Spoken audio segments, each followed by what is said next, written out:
Our next objection concerns the popular cultural slogan, "Love is love."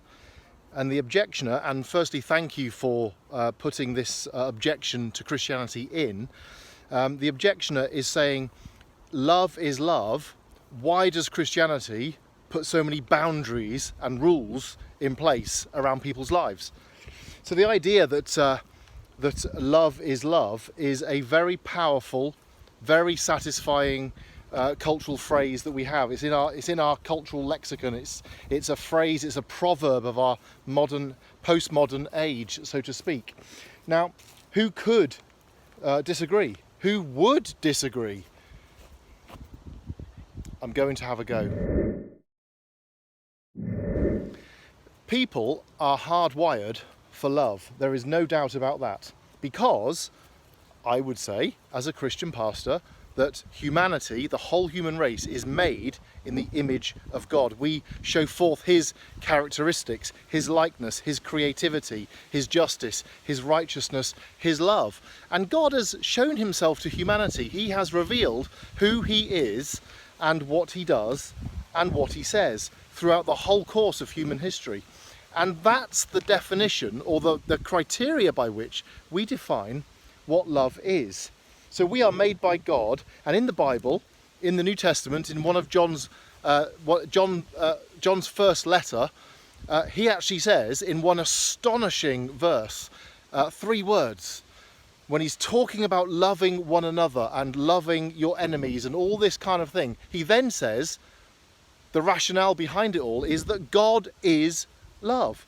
God is love. Now, this is not just airy-fairy love or Disney love or cultural love. No, it's multifaceted. It is essentially, if we're talking about God, it is a holy love. Now, what is holiness?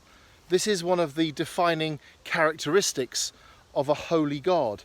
That means that there will be boundaries, there will be parameters, there will be definitions, and this is one of the key things. Definition is one of the things that is mostly missing in our context today. There is protection.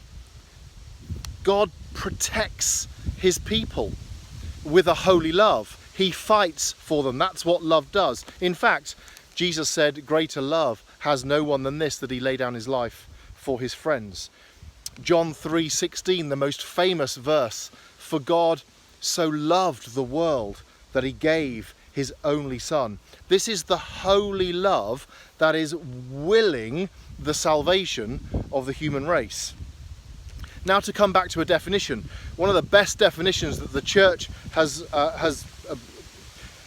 effectively called out from love is that love is willing the good of the other. Think about that. Willing the good of the other.